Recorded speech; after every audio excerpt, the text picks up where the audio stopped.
realidad lo que el Papa Francisco dice, que nuestra Iglesia sea una casa de puertas abiertas. Todos los años las puertas de la catedral se abren. Ha llegado este año un año más, la Semana Santa.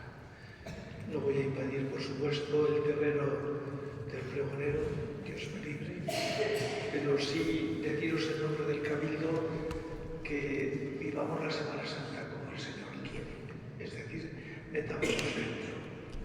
No nos quedemos desde fuera mirando, sino entremos dentro contemplando, para que las celebraciones litúrgicas, las procesiones, los Via Crucis, todos los actos que hagamos confluyan en lo más importante, celebrar el amor de Dios que se entrega por nosotros, y de esta manera podremos hacer realidad lo del Salmo.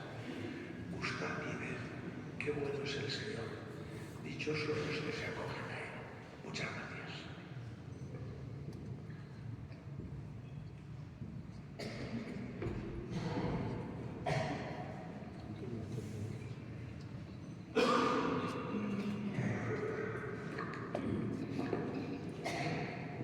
Excelentísimo y reverendísimo señor obispo de la diócesis de Segovia, ilustrísimo señor deán del Cabildo Catedralicio, ilustrísimo señor alcalde de Segovia, excelentísimas, ilustrísimas autoridades eclesiásticas, civiles y militares, presidentes, hermanos mayores de las cofradías, hermandades y feligresías de Segovia, cofrades y segovianos. En primer lugar, muchas gracias Cabildo Catedralicio por esta acogida que siempre tienen con nosotros para celebrar este pregón y por toda su ayuda siempre para nuestra Semana Santa. Y a vosotros, pues muchísimas gracias por acompañarnos esta tarde para escuchar el pregón de esta Semana Santa 2024.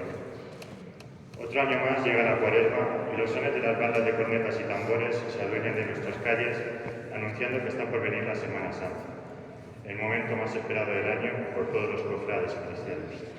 El trabajo en las cofradías, hermandades y feligresías de la ciudad se intensifica en estos días. Y digo se intensifica porque cada vez se ve más que las agrupaciones trabajan durante todo el año en todo tipo de ámbitos. Hace unos pocos años tuvimos que renunciar a sacar las procesiones a las calles por la pandemia, pero la gente no olvidó que lo esencial de la Semana Santa es la celebración litúrgica del Tríodo Pascual en las iglesias. Es algo que debemos recordar y mantener siempre presente. Las celebraciones litúrgicas son el fundamento de la Semana Santa. Recordar los momentos de la pasión, muerte y resurrección de Cristo son fundamentales para impregnarnos de los valores de fraternidad, paz, amor y solidaridad de los que dejó testimonio Cristo. En ese aspecto, me alegra ver que las acciones solidarias realizadas por las cofradías segovianas aumentan cada año y que, aunque quedan muchas cosas por mejorar, siempre se busca ayudar al prójimo y no dejar a nadie de lado. En este sentido, desde la Junta de Cofradías buscamos incluir a todos los públicos, desde niños con los concursos de dibujo hasta los más mayores con esa exposición de fotografías que hemos inaugurado este año del archivo fotográfico de Manuel Riosalino. Una exposición que muestra un pueblo segoviano que mantiene sus tradiciones y devoción saliendo a la calle y buscando una espiritualidad que define maravillosamente el padre Daniel Cuesta. Lo que uno siente cuando se pone a caminar acompañando una procesión no se puede explicar. Hay que vivirlo para saber que verdaderamente Dios habla a quien se acerca a Él procesionalmente. Esa experiencia, ese sentimiento, es el que nos guía a los cofrades a participar cada año en las procesiones. Por ello, os animo a vivir de manera plena esta Semana Santa, celebrando el Tríodo Sacro en las iglesias para inundarnos de ese espíritu solitario, humilde y de amor fraterno y transmitirlo al resto del mundo a través de las procesiones mientras buscamos ese encuentro con Dios. Tal vez esta sea una buena forma para que los jóvenes formen parte de una forma más activa de la Iglesia y se encuentren nuevas vocaciones, como le ocurrió a Daniel Cuesta en su día. Que las cofradías y las parroquias trabajemos juntas para crear una comunidad activa y solidaria, que promulgue siempre esos valores cristianos de paz, fraternidad, solidaridad y amor. Abramos nuestros abrazos a toda la gente sin discriminaciones y en especial a los más necesitados. Sigamos siendo solidarios, amigos, hermanos y disfrutemos juntos de esta Semana Santa. Antes de despedirme, porque hoy el principal protagonista es el pregonero,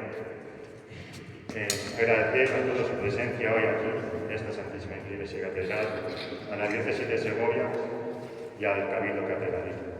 Invitarles a participar y disfrutar de todos los actos que las cofradías organizan durante todos estos días de Semana Santa y que participen en los actos litúrgicos y procesiones, acercándose a Dios de esa forma y descubrirán una experiencia única. Ahora me gustaría que nuestro pregonero de hoy, Padre Juan Cruz, se acerque para hacer la entrega de las cubiertas del pregón y después cedo la palabra a la hermana Cristina Ruiz Marco para que haga la presentación. Muy buenas tardes y muchas gracias.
Ilustrísimas autoridades eclesiásticas, civiles y militares, presidente de la Junta de Cofradías y miembros de su directiva, juntas de gobierno de las cofradías, hermandades y feligresías, cofrades, segovianos y hermanos todos.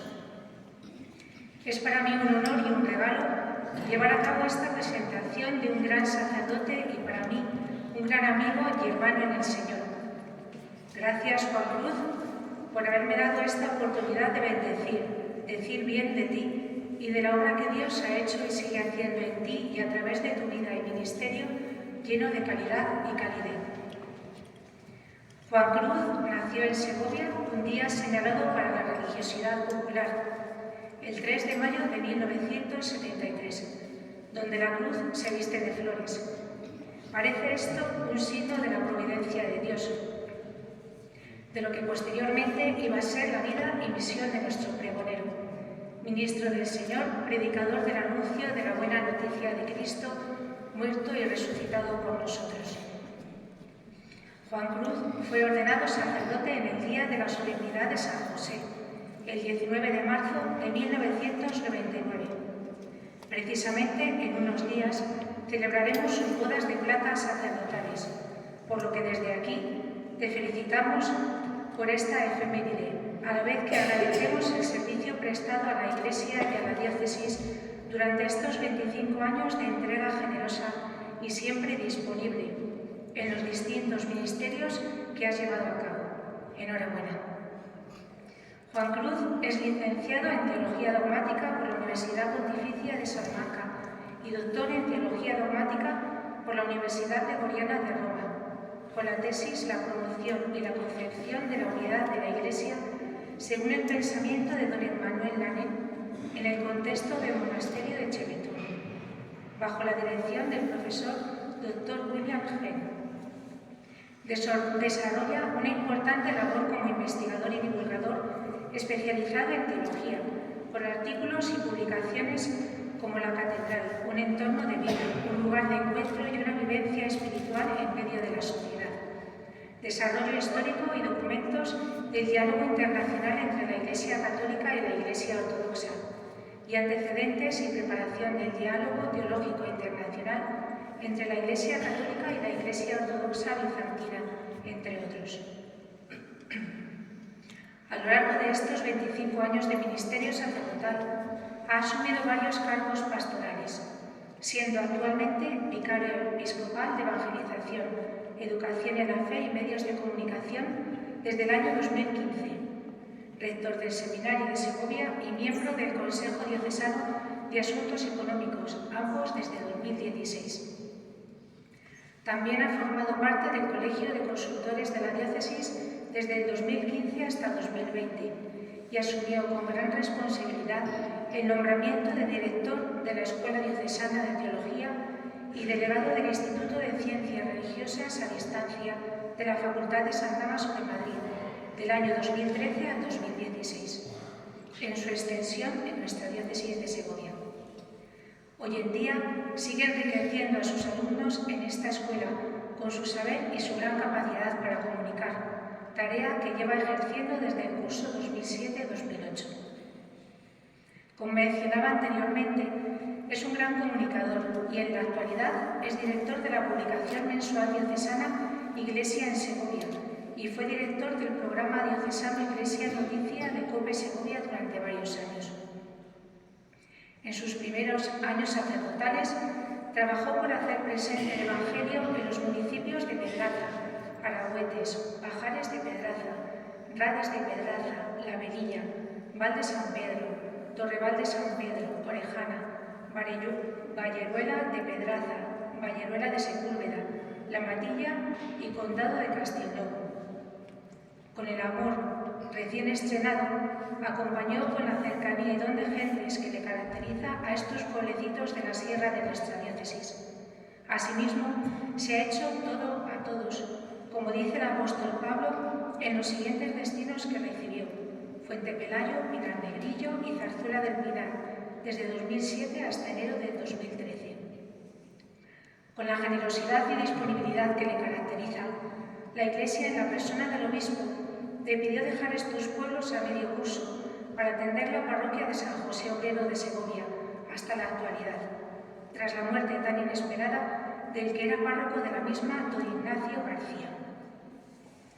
Fui testigo en este momento de la grandeza de un corazón que tiene a Cristo como a su único bien, donde el amor a Dios, la entrega generosa y la disponibilidad a confianza ciega tiene mayor peso que tantos proyectos pastorales inacabados, reconociendo que Cristo es quien hace crecer la semilla y a nosotros, cristianos, tan solo nos toca sembrar. Es en esta parroquia de San José Obrero donde he tenido la suerte de poder ser testigo de su capacidad para relacionarse con todo tipo de gente, en todas las circunstancias, con compasión y sensibilidad. Con una chispa especial ha encendido los corazones de muchos fieles, ha llevado calor y luz a las gentes que toca a las puertas de la parroquia. Con una alegría humilde, un gesto acogedor, una palabra de consuelo. Y también ha salido al encuentro de los otros, tomando contacto de las necesidades de la comunidad encomendada. Muchos de los que hoy estáis aquí presentes conocéis a nuestro pregonero y seguramente completaríais esta presentación con muchas más palabras llenas de un sincero afecto. Desde la amistad que nos une, quiero terminar dando gracias a Dios por la vida de Juan Cruz, por todo lo que con ella me regala y nos regala día a día a cada uno y a la Iglesia. Agradecer su ministerio sacerdotal, que es expresión de un corazón enamorado de Cristo y de su Iglesia. Escuchemos con los oídos del corazón las palabras de nuestro Juancho, sacerdote y amigo, pues seguramente a través de ellas Dios pronunciará una palabra para cada uno de nosotros.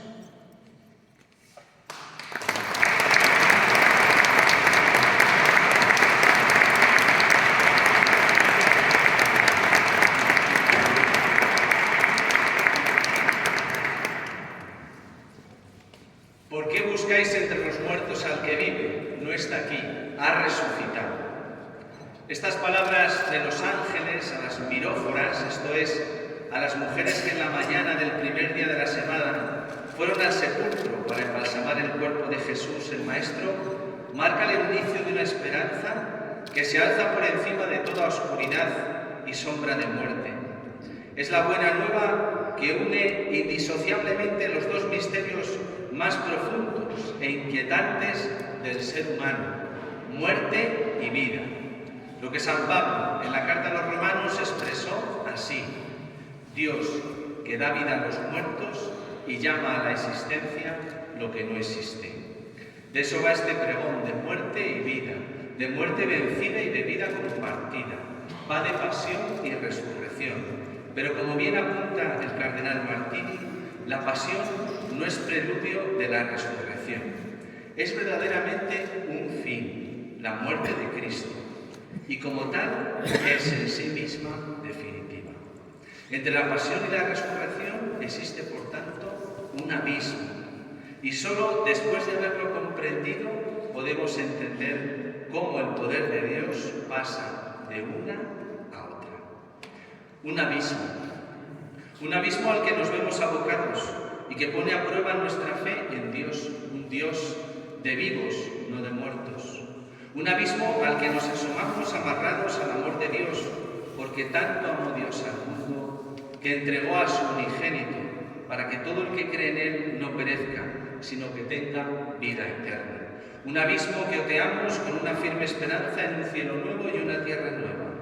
Un abismo final en el que nos adentramos solos, aunque con la serena certeza de sabernos precedidos por una multitud inmensa, con vestiduras blancas y palmas en sus manos que aclaman: la victoria es de nuestro Dios. Excelentísimo y reverendísimo señor obispo, miembros del Cabildo Catedral, ilustrísimas autoridades eclesiásticas, civiles y militares, presidente de la Junta de Cofradías y miembros de su directiva, juntas de gobierno de las cofradías, hermandades y feligresías, miembros de bandas de cornetas y tambores, cofrades, segovianos, hermanos todos, paz y bien. Quiero expresar mi agradecimiento a la Junta de Cofradías en la persona de Víctor por haber pensado en mí para ser el pregonero de esta Semana Santa de Segovia. Desde hace un tiempo he hecho el propósito de responder afirmativamente allá donde se me requiera, pues como ministro del Señor soy consciente de que la predicación, el anuncio de la buena noticia de Cristo muerto y resucitado por nosotros, forma parte fundamental de mi misión, hoy más que nunca. En esta sociedad y en este tiempo en que, en aras de un errado progresismo y ficticia libertad, busca silenciar el nombre de Dios, sobre todo cuando Dios tiene el nombre y el rostro de Jesús de Nazaret. Gracias por haberme propuesto dar este pregón en este año en el que celebro, como ya ha adelantado Cristina, mis bodas de plata sacerdotales. Desconozco si este argumento se conocía y ha tenido algo que ver. Yo lo acojo sinceramente como un gozoso regalo en tal efeméride. Gracias, hermana Cristina, amiga y compañera de fatigas, en la reconfortante tarea de sembrar el Evangelio en esta porción del pueblo de Dios. Gracias por esa presentación tan afectuosa como precisa, además hecha contra el reloj. Gracias a todos los amigos y feligreses de San José, obrero. Sé que hoy estáis muchos aquí, habéis querido acompañarme con vuestro cariño y presencia esta tarde. Me siento de este modo un poco más en casa, aunque la catedral no soy canónigo, siempre en mi casa, como la de todos los diocesanos. El pregón, como ya he dicho, trata de la muerte y la vida, pero quiere ser un canto a la esperanza. El Papa Francisco, en su mensaje para esta Cuaresma, nos recordaba que lo que hoy día hay que denunciar es un déficit de esperanza. Déficit de esperanza que percibimos en la Iglesia y en nuestro mundo. Un pregón que se inspira en este tiempo también de preparación para la celebración de otro gran año jubilar en el próximo año 2025 y que tiene como lema Peregrinos de la Esperanza. Un pregón que se inscribe en los procesos sinodales de toda la Iglesia Universal, que tratan de hacer que germinen sueños, suscitar profecías y visiones, hacer florecer esperanzas. Un pregón que se sitúa en unos procesos de conversión pastoral de la Iglesia en Castilla y de nuestra diócesis, que buscan dar razón de la esperanza en este momento de la historia, donde nuestros municipios se despueblan, nuestra sociedad se seculariza, donde la escasez de vocaciones hace insostenible una estructura y una forma pastoral anclada en una época de cristiandad. Mi pregón, por tanto, se va a centrar en avivar la esperanza desde un acercamiento al misterio que durante estos días celebra la Iglesia y que constituye el centro de toda la vida cristiana. Un pregón que nos habla de pasión, muerte y resurrección, la de Jesús, el Nazareno, pero también la nuestra, la propia de cada uno, vivida en primera persona, o en la carne de aquellos cercanos a los que amamos, o en aquellos olvidados, lejanos, sin rostro ni nombre, aquellos a quienes se les ha privado violentamente de toda esperanza. Hecha esta introducción, el pregón tiene 4 actos, podríamos decir. El primero es un poco más difícil, luego los otros más fáciles. Acto primero, esperanza del mundo, ramos y vítores. La Semana Santa se abre con la entrada triunfal de Jesús en Jerusalén, aclamado por el pueblo que a su paso gritaba: «Hosana, bendito el que viene en nombre del Señor», mientras alfombraban el camino con mantos y con ramas cortadas en el campo. La escena se conmemora la mañana del Domingo de Ramos, con el paso de la borriquilla y la procesión de las palmas, en donde son invitados a participar de una manera especial los niños de las diversas cofradías de la ciudad. Contemplar la infancia es lo que nos hace comprender nuestra vida como misterio y misión. Misterio por desvelar, misión por realizar. Considerar así el ser humano es situarnos en la senda de una antropología cristiana que entiende la persona y la vida como vocación, en donde mi esperanza no depende únicamente de mis cualidades y capacidades, sino en la respuesta que dé desde ellas y con ellas a esa llamada que se me hace desde fuera. La gente le aclamaba porque esperaban un Mesías que pusiera fin a la ocupación romana que sufría el pueblo judío. La esperanza proyectada sobre Jesús era una esperanza, como dice la expresión, de tejas para abajo, es decir, la esperanza asume inmediatamente los contornos de una espera histórica. Es esperanza para esta vida, tanto para el pueblo como para cada individuo. Tener esperanza para el pueblo de Israel, pueblo en camino, era poseer el futuro, la liberación de la esclavitud de Egipto, una tierra fértil, descendencia abundante, victoria sobre el enemigo. Nosotros mismos seguimos hoy movidos en este ámbito de esperanza, pues experimentamos en nuestra vida la inmediatez de esta realidad espacial y temporal que nos determina y nos atrapa.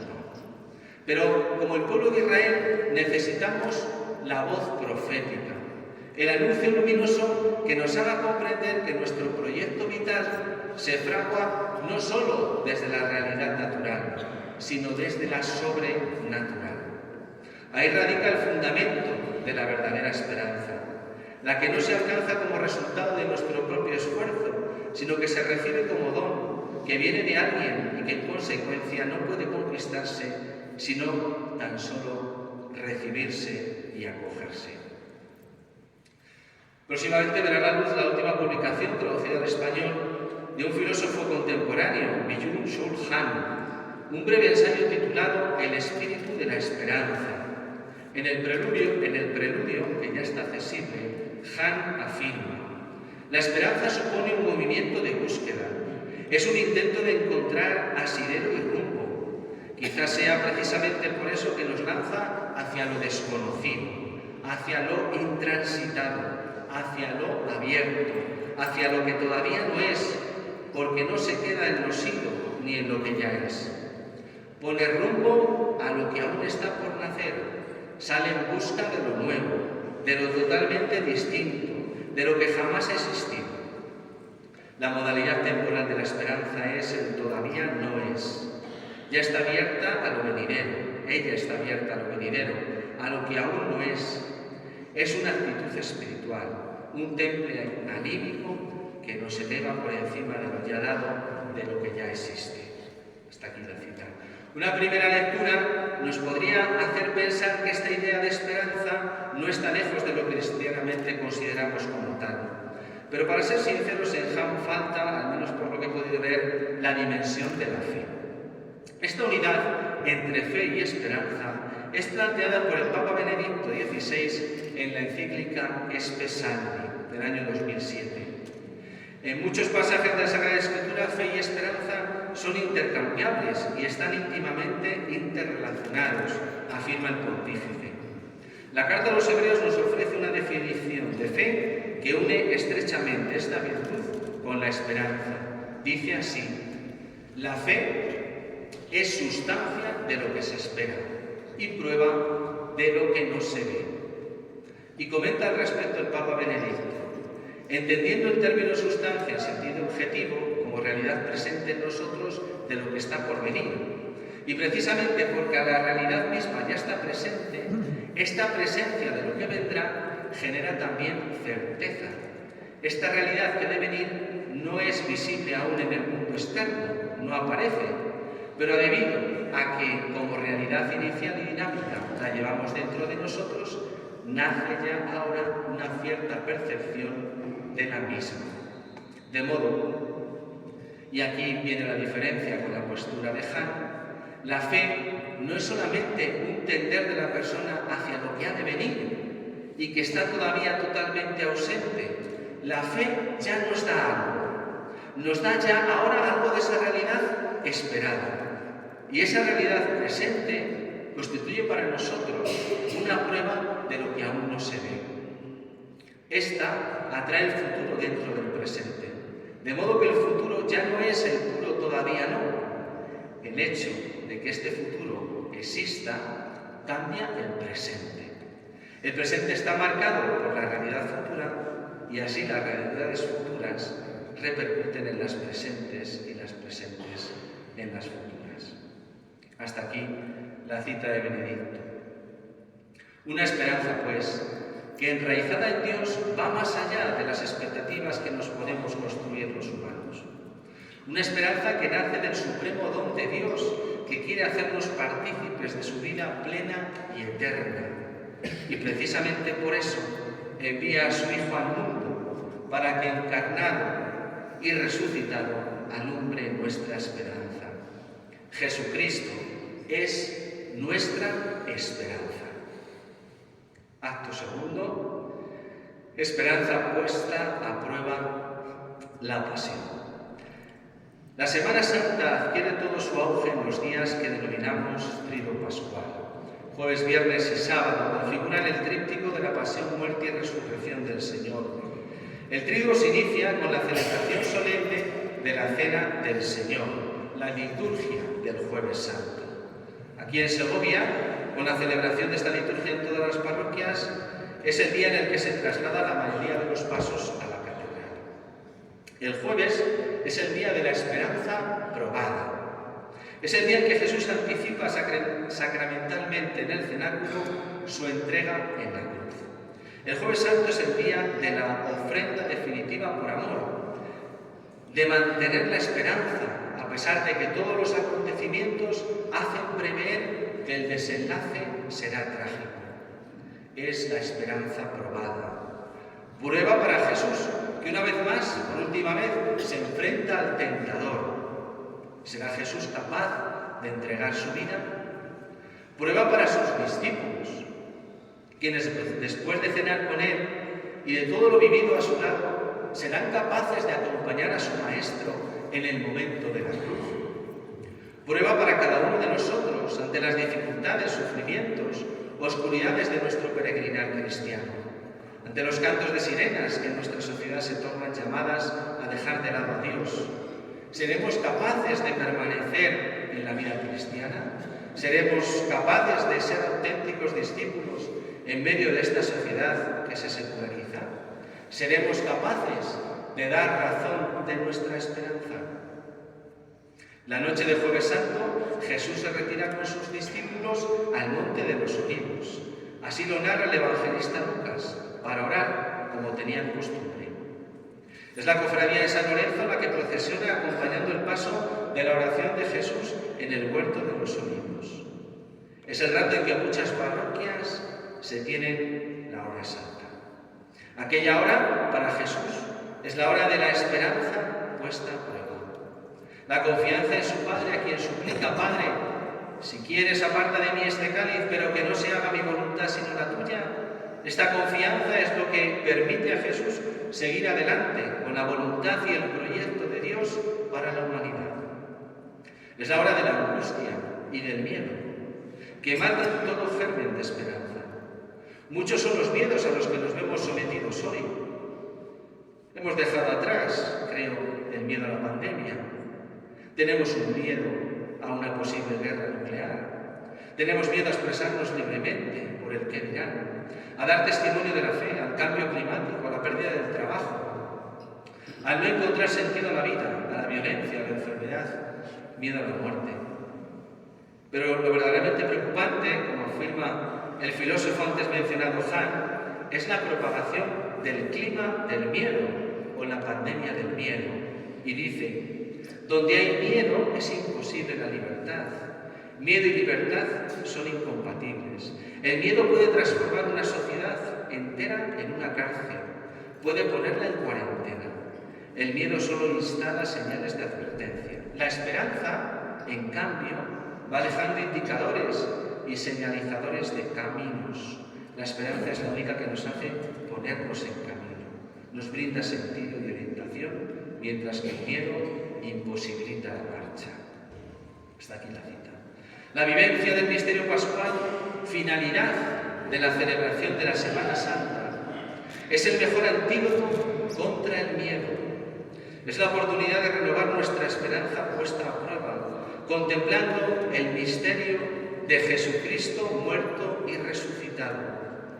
Y hecho esto, seguir adelante, poniendo nuestra mirada en un horizonte que ahora se manifiesta colmado de sentido.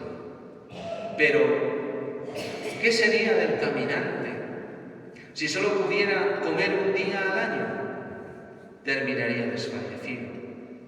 Por eso, el mismo Cristo, la noche en que iba a ser entregado a su pasión, según narra el evangelista Marcos, mientras comía, tomó pan y pronunció la bendición. Lo partió y se lo dio diciendo, tomad, esto es mi cuerpo. Después tomó el cáliz, pronunció la acción de gracias, se lo dio y todos bebieron. Y les dijo, esta es mi sangre de la alianza que es derramada por muchos. Y ese misterio pascual se hace cotidiano, se actualiza como el pan nuestro de cada día en la Eucaristía, que es fuente y culmen de la vida cristiana. Desde este punto de vista, recuperar la belleza de celebrar el domingo como Día del Señor, como Pascua semanal, es el mejor antídoto contra la pandemia del miedo, contra una esperanza que se ve puesta a prueba por los avatares del día a día. Acto tercero. Esperanza perdida, la crucifixión. Después de la oración en el Monte de los Olivos, los hechos se precipitan con gran dramaticidad. Jesús es traicionado y entregado a las autoridades. Es conducido de un lado para otro, hasta llegar ante Pilato, quien le manda azotar. En Segovia procesiona la talla de la flagelación del Señor a cargo de la Cofradía de la Resurrección.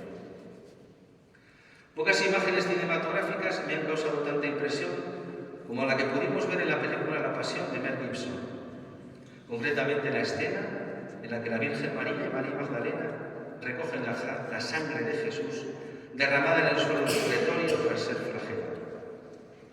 Esa es la sangre de la nueva alianza, que será derramada por vosotros y por muchos, para el perdón de los pecados, como decimos en la oración de consagración de la plegaria eucarística. Una sangre que se sigue derramando injustamente en tanta violencia como soporta la humanidad en conflictos y guerras, que siguen azotando nuestro mundo y que siguen siendo expresión de ese pecado, de ese mal, que quiere hacer desaparecer la esperanza de las vidas de los hombres. Los diferentes viacrucis que se llevan a cabo durante estos días en nuestra ciudad, el de la Huerta, de los Padres Carmelitas, el organizado por la Feligresía de San Andrés, el que concluye en los Santos de la Piedad, organizado por la Cofradía de Nuestra Señora de la Soledad al pie de la cruz, y el Santo Cristo de la Parroquia de San Millán, o el escenificado por parte de nuestra cofradía, la Virgen de la Piedad y de los feligreses, de la parroquia de San José, por citar algunos, estos viacrucis, son una invitación a entrar en el misterio de soledad y sufrimiento que vivió el Señor. Al aceptar la voluntad del Padre sobre sí mismo, hasta descubrir, más allá del sufrimiento y de la muerte, la vida sin fin que emana de su costado traspasado y del sepulcro vacío. El Papa Francisco, el verano pasado, en el inicio del Via Crucis de la Jornada Mundial de la Juventud de Lisboa, decía a los jóvenes allí presentes: Jesús camina, pero espera algo, espera nuestra compañía, espera que miremos. No sé, espera abrir ventanas de mi alma, de tu alma, del alma de cada uno de nosotros. Qué feas son las almas cerradas, que siembran para adentro, sonríen para adentro. No tienen sentido. Jesús camina y espera con su amor, espera con su ternura, darnos consuelo, enjugar nuestras lágrimas. Yo les hago una pregunta ahora, pero no la contesten en voz alta, cada uno la conteste a sí mismo. Yo lloro de vez en cuando. Hay cosas en la vida que me hacen llorar. Todos en la vida hemos llorado y lloramos todavía. Y ahí está Jesús con nosotros. Él llora con nosotros porque nos acompaña en la oscuridad que nos lleva al llanto. Hasta ahí la cita. Estas palabras dichas en ese contexto de la JMJ cobran especial sentido en este nuestro contexto juvenil, en donde la pérdida de la esperanza, de la ilusión y del sentido de la vida conducen a muchos adolescentes y jóvenes a suicidarse, siendo ya en España la primera causa de muerte entre los muchachos de 16 a 24 años. ¿No es esta la principal manifestación de la pérdida de la esperanza? Ya había dicho Jesús a sus discípulos: el que quiera venir conmigo, cargue con su cruz y me siga. Como lo hizo Él, y lo contemplamos en la imagen de nuestro Señor Jesús con la cruz a cuestas, que acompaña a la cofradía formada por exalumnos maristas. Qué difícil, Señor, se nos hace cargar con la cruz. Quizás porque no llegamos a descubrir todo el amor que se encierra en ella y que es manantial de vida y esperanza. Si el Jueves Santo ponía la esperanza a prueba, el Viernes Santo la borra del horizonte. Esta es la experiencia a la que se enfrenta Jesús y sus discípulos. A la hora de nona, según el Evangelio de Marcos, Jesús desde la cruz clamó con voz potente: Dios mío, ¿por qué me has abandonado? La pasión es un tiempo de silencio de Dios. Jesús invoca a Dios, pero este parece estar ausente, no responder. Sin embargo, no hay reproche en Jesús. Estas palabras muestran, como dice el teólogo Armand Puig, el alcance último de aquella prueba, la herida más profunda de aquella pasión. No obstante, esta herida no ha eliminado la confianza. Continúa siendo verdad la segunda parte de la oración de Gesemaní.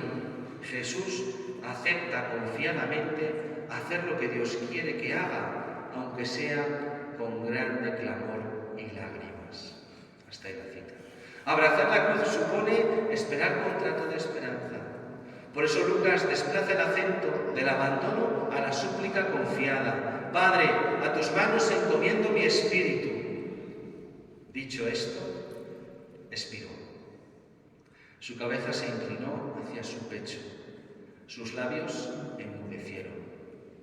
Así lo contemplamos en el Santo Cristo de San Marcos y en el Santo Cristo de la Cruz de la Parroquia del Cristo del Mercado. Todo aparentemente ha terminado. Sus discípulos pierden la esperanza, se encierran por miedo a los judíos. Las tinieblas que llenaron la región parecen haber hecho huella también en aquellos que acompañan a Jesús por los caminos de Galilea. La oscuridad se hace fuerte cuando desaparece la esperanza y la muerte aparece ante el ser humano como el fin definitivo. Cristo muerto, camino del sepulcro. Así lo celebramos el Sábado Santo, la tarde del viernes. Así nos lo muestran el Cristo yacente de Gregorio Fernández y el Santo Cristo de los Gascones. Pero cuanto mayor sea la desesperanza, más fuerte será la esperanza. Esa esperanza en el momento más difícil se abre paso en el alma de quien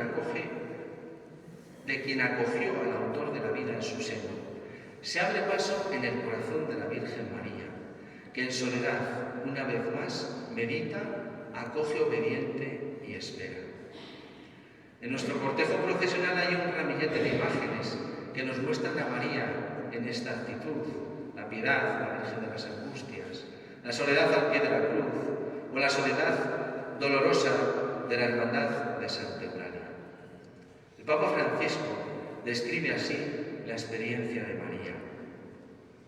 No es una mujer que se deprime ante las incertidumbres de la vida, especialmente cuando nada parece ir en la dirección correcta.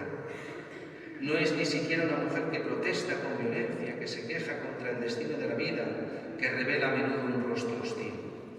En cambio, es una mujer que escucha. No os olvidéis de que siempre hay una gran relación entre la esperanza y la escucha. Y María es una mujer que escucha. María acoge la existencia tal y como se nos entrega, con sus días felices, pero también con sus tragedias, con las que nunca querríamos habernos cruzado. Hasta la noche suprema de María, cuando su hijo está clavado en el madero de la cruz. Como ya hemos dicho anteriormente, la esperanza auténtica nos hace ver lo que está más allá de nuestro horizonte visual, lo que se encuentra escondido, lo que está en germen. La esperanza sustentada en la fe nos lleva a superar el mero realismo de los hechos consumados. Es una invitación a ver de otra manera, con otros ojos, con la mirada que nos da la luz de la fe, la mirada de una madre, la mirada de María de Nazaret. Es hora de recordar, de volver a pasar por el corazón lo que Jesús ya había dicho a sus discípulos por el camino.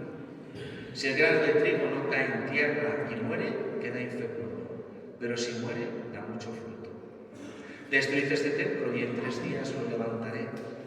El Hijo del Hombre va a ser entregado en manos de los hombres y lo matarán, y después de muerto a los 3 días resucitará. O hace poco hemos escuchado en la liturgia, lo mismo que Moisés elevó la serpiente en el desierto, así tiene que ser elevado el Hijo del Hombre. Todas estas citas están ahí y las debemos volver a pasar por el corazón y en este tiempo, pero lo debemos hacer en silencio.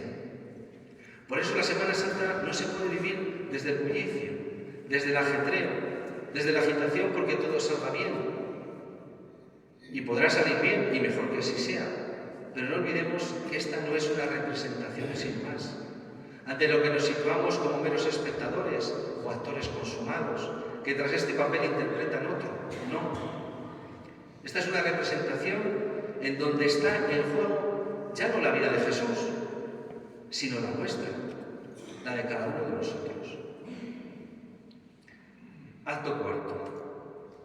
Esperanza recuperada, la resurrección. Según los Evangelios, María Magdalena fue la primera en ver a Jesús resucitado. Aquella mujer que contemplamos en el paso, María Magdalena junto a Jesús en la cruz, de nuestra cofradía de la Piedad, es ahora la mujer que acude al sepulcro para concluir los ritos fúnebres que en el día de la pasión no se pudieron completar. En ella encontramos ese cariño y amor que la muerte no es capaz de romper ni sepultar, porque el amor es más fuerte que la muerte. Y aquella que no tenía miedo a mirar a la cara a la muerte, más aún de ocuparse de un muerto al que limpiar y ungir, se encontró con el acontecimiento que la privó de su luto y la dejó con la mirra en sus manos. El encuentro con el resucitado, que la llama por su nombre, María. A este respecto comenta el Papa Francisco: qué bonito es pensar que la primera aparición del resucitado sucedió de una forma tan personal, que hay alguien que nos conoce, que ve nuestro sufrimiento y desilusión, que se conmueve por nosotros y nos llama por nuestro nombre. Y Jesús la llama María. La revolución de su vida, la revolución destinada a transformar la existencia de cada hombre y mujer, comienza con un nombre que resuena en el jardín del sepulcro vacío. Hasta ahí la cita. El relato de los discípulos de Maús es también un canto a la esperanza. Una esperanza recuperada desde el encuentro con el resucitado una vez más. Volvían decepcionados y tristes. Y Jesús llevó a cabo con ellos una terapia de esperanza. Salió a su encuentro, les explicó las Escrituras, partió para ellos el pan. Y eso sigue haciendo hoy Jesucristo con cada uno de nosotros por medio de su Iglesia. Las apariciones del resucitado a sus discípulos narradas en los Evangelios dieron paso en la primera comunidad cristiana a la formulación de confesiones de fe, que recogen lo esencial del misterio que se predica y proclama, y que hoy volvemos a predicar y a proclamar. Lo que queda claro es que la resurrección de Jesús de Nazaret es el fundamento de la esperanza. El resucitado es el crucificado. Sus llagas nos cuentan una historia, la historia de un amor que le llevó a entregar su vida por nosotros, la historia de un Dios que comparte con el hombre su imagen y semejanza para abrir ante nosotros horizontes de sentido, de plenitud y de amor, capaces de sanar heridas, disipar temores, aplacar iras, reconciliar hermanos. En definitiva, compartir con nosotros la nueva vida, una nueva dimensión de la existencia humana. Así lo expresa el Papa Benedicto XVI en su obra Última Jesús de Nazaret. En la resurrección del Hijo del Hombre ha ocurrido algo completamente diferente. La resurrección de Jesús ha consistido en un romper las cadenas para ir hacia un tipo de vida totalmente nuevo, a una vida que ya no está sujeta a la ley del devenir y de la muerte, sino que está más allá de eso. Una vida que ha inaugurado una nueva dimensión de ser hombre, una posibilidad que interesa a todos y que abre un futuro, un tipo nuevo de futuro para la humanidad. Hasta aquí la cita. Una imagen para terminar. La esperanza es como la vela de un barco. Recoge el viento del Espíritu del resucitado, el viento del Espíritu Santo, y lo transforma en fuerza motriz que empuja la barca. Cristo resucitado se aparece a sus discípulos y sopla sobre ellos. El Espíritu de Jesús, el Espíritu Santo, es el que sustenta la esperanza en los hombres. No es pues de extrañar que el apóstol Pablo terminara su carta a los romanos afirmando que el Dios de la esperanza os colme de alegría y de paz, viviendo vuestra fe, para que desbordéis de esperanza por la fuerza del Espíritu Santo. También yo finalizo este pregón deseando que todos podamos vivir una esperanzada Semana Santa, que nos haga discípulos misioneros y sembradores de esperanza. Muchas gracias.